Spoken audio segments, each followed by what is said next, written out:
Bom, no vídeo passado, né, nós tivemos uma ideia da taxonomia em geral, né, explorando o que um taxonomista faz, desde o fato de alguém encontrar, pode ser o taxonomista também, né, que encontre um ser vivo, pode ser qualquer pessoa que leve o material a ele. Depois de todos esses processos, está pronta a pesquisa, né, pelo menos já está disponível para novas pessoas poderem identificar outros organismos daquela espécie.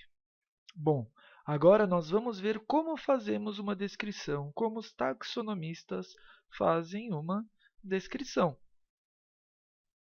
Bom, algumas perguntas devem serem feitas quando nós vamos descrever uma espécie.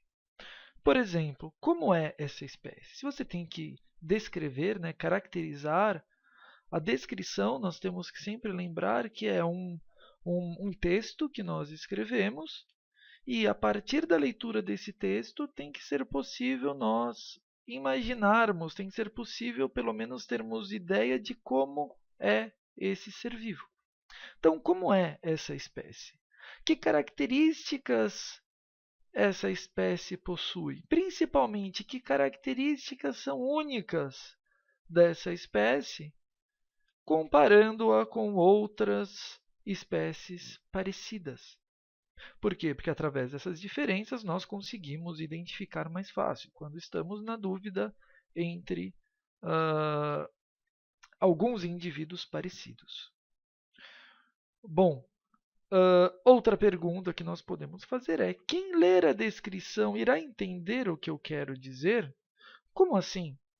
Bom, a descrição sempre tem que ser feita de forma clara e devemos evitar sempre termos subjetivos, como, por exemplo, feio, bonito, grande, pequeno. Por quê? Porque quem lê pode não ter a mesma opinião que você. Então, se você falar que um organismo, uma espécie, ela é pequena, o que é pequeno? A partir de que tamanho ela é pequena, entendeu? Se eu perguntar para você se um organismo de 5 centímetros, ele é grande ou pequeno? Talvez você me falar, 5 centímetros é um organismo pequeno, é um ser vivo pequeno. Tá. E se eu te falar que é uma pulga de 5 centímetros? Ou se eu te falar que é deixa eu ver, um carrapato de 5 centímetros? Bom, aí é bastante grande para esse ser vivo, certo? Então é muito subjetivo, depende do que cada um que estiver lendo ter como base grande, pequeno, feio e bonito, ok? Então vamos ver um exemplo aqui. Uh, eu vou colocar aqui nesse retângulo, semi-retângulo aqui, eu vou colocar algumas características e você vai ter que tentar adivinhar como é esse ser vivo que eu estou descrevendo. Vamos lá. Ele é feio, ele é grande, ele tem uma cor alegre, mas os pés são estranhos. E ele é feliz. Dá para ter uma ideia de como é esse ser vivo? Tente imaginar esse ser vivo. Ok. Imaginou? Tá. Agora eu vou colocar uma descrição um pouco mais objetiva, uma descrição como ela deve ser feita. Então, aqui, ó, o organismo tem corpo de formato retangular, ele é mais largo do que alto, a coloração é verde, ele tem boca e essa boca é arqueada para cima, e tem a presença de 2 pés de formato elíptico. Conseguiu imaginar? Então, leia de novo a descrição e tente imaginar como seria esse ser vivo fictício. Depois, agora, lembre como você estava imaginando antes. E esse é o ser. Aposto que ele está muito mais parecido com o que você imaginou após ler esta descrição do que esta. Bom, após termos uma ideia de como descrever, nós precisamos dar um nome a essa criatura. Por quê? Porque tudo que existe precisa receber um nome. Tudo. É impossível nós nos comunicarmos sem dar nome às coisas. Se você, por exemplo, quiser um sorvete, mas vamos supor que sorvete não tivesse um nome. Sorvete. Não, eu sei o que é um sorvete e não quero dar um nome porque eu não quero ter esse trabalho de dar um nome. Como você pediria um sorvete? Talvez falasse, bom, eu quero um negócio cremoso, gelado, doce, que derrete, pinga na minha camiseta quando está muito sol. Ah, já que todo mundo conhece um sorvete, fica fácil de adivinhar, mas imagine que ninguém nunca tivesse visto um sorvete antes e recebesse essa descrição. Eu quero um negócio cremoso, gelado, doce, que derrete e pinga na minha camiseta quando está muito quente. Ficaria difícil, certo? Se já é difícil pensar um sorvete sem nome, imagina um ser vivo no meio de mais de quase 2 milhões de espécies já descritas. Ficaria praticamente impossível você se referir. Então, nós temos que dar um nome de uma espécie, e algumas regras devem ser seguidas para dar esse nome. Não é qualquer nome que você pode dar, não. Existe uma certa liberdade, mas veremos que algumas regras devem ser seguidas. Vamos lá. Temos aqui o nome de uma espécie, Panthera tigris. Esse é o nome de uma espécie de tigre. Ok? Panthera tigris. Mas, professor, eu tenho duas espécies aqui? Não, não tem duas espécies. Não, não, não, não. Na verdade, é uma espécie. Só que o nome das espécies são binomiais. Os nomes são binomiais. O que significa? É composto por dois nomes. O primeiro nome e o segundo nome. Mas por que, professor? Bom, primeiro porque decidiram isso. Né? Há muito, muito tempo atrás, no início da taxonomia, decidiram. Né? Linneu foi um dos primeiros naturalistas, né, que resolveu classificar os animais e as plantas e todos os seres vivos e resolveu adotar essas regras. Então, é um nome binomial. O primeiro nome, nesse caso, Panthera, se refere ao gênero. O que seria gênero? Gênero é um conjunto de espécies muito aparentadas. Ou seja, um conjunto de espécies que tem muitos ancestrais em comum, compartilhados, ok? Então, o que eu posso dizer com isso? Todas as espécies que começaram com Panthera são muito aparentadas ao tigre. Todos. Começou com Panthera, sabe que é do gênero Panthera.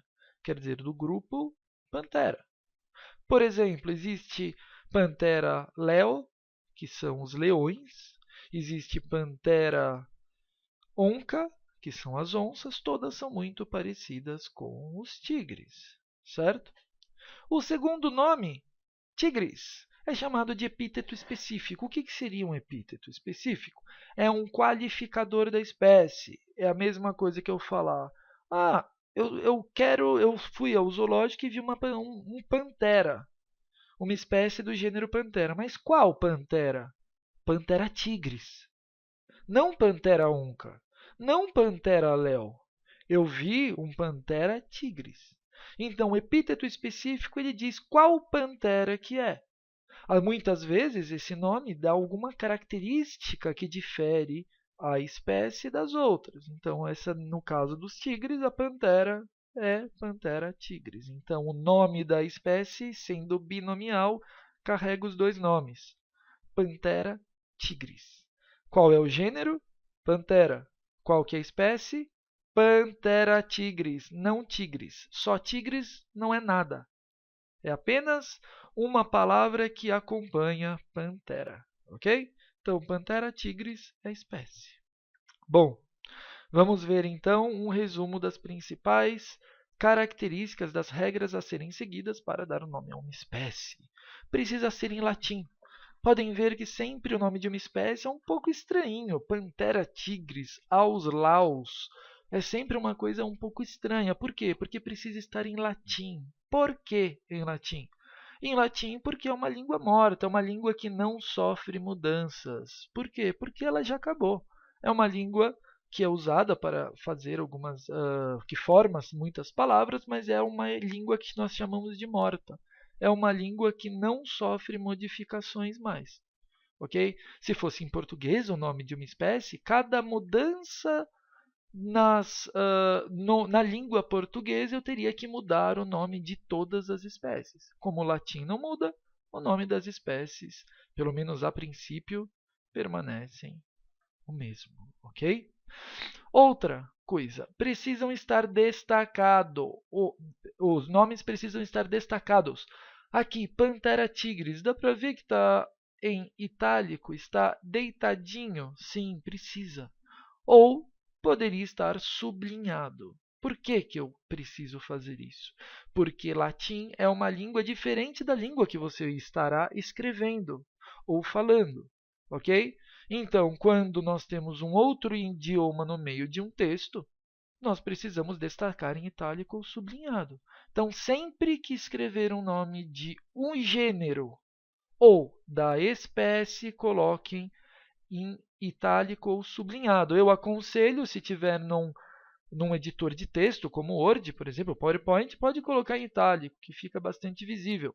Agora, escrever em itálico é um pouco mais complicado. Então, no caso de escrita, como, por exemplo, quando vocês forem fazer uma prova ou quando forem entregar um trabalho feito à mão, ao invés de escrever deitadinho, que fica mais complicado, sublinha. É só colocar é só sublinhar o nome do gênero e o epíteto específico separadamente, que já está ótimo. Os nomes são binomiais, né? Mais uma vez falando, no gênero, o epíteto específico, compondo a espécie. Agora preste atenção, o nome do gênero sempre em letra maiúscula, sempre começando com letra maiúscula. E o epíteto específico sempre começando em minúscula. E o resto das letras em minúscula, sempre. Se você estiver lendo alguma coisa e vir, por exemplo, pantera com o P minúsculo, está errado. Tigres com maiúsculo está errado. Panthera tigris assim, só que sem estar ou itálico ou sublinhado, está errado. Muitas pessoas escrevem errado. Se você começar a olhar muito jornal, com matérias científicas e revistas, você vai ver que muitas pessoas cometem esse erro. E isso é errado. Existem regras a serem seguidas, ok? Então, agora, um exercicinho para terminar essa parte da videoaula, que é o seguinte. Vocês precisam falar quais são os mais aparentados. Quais compartilham maior quantidade de ancestrais. Então, Otus longicornis, Paratrechina longicornis, Otus scops, Temora longicornis. E aí? Quais desses daqui, né, são os mais aparentados? Vamos pensar, né? Se a gente voltar, vamos lembrar. O primeiro nome é o gênero, que é o conjunto de espécies muito aparentadas, e epíteto específico vai ser um qualificador da espécie, né? Vamos voltar. Quais vocês acham os mais aparentados? Vamos lá, então, respondendo, vendo quais são os animais. Otus longicornis é uma corujinha. Paratrechina longicornis é uma formiga. Otus scopus é outra coruja. E Temora longicornis é um crustáceo, é um copépoda. Então, Otus e Otus, aqui e aqui. Isso daí indica que os dois são do mesmo gênero. E gênero é composto pelas espécies mais aparentadas. Portanto, temos duas corujinhas aqui. Longicornis geralmente se refere a ou chifres ou antenas compridas. Cornis vem corno, né? Cornis, longo. São algum chifre comprido ou alguma coisa da cabeça comprida. Nesse caso, são essas peninhas compridas. Paratrechina longicornis também. Longicornis se refere às antenas muito compridas. Otoscopus, eu não sei aqui o que é. Scopus, Essa é uma outra corujinha. E Temora longicornis porque tem antenas compridas. Mas o parentesco vem do gênero. Duas corujas. Ok?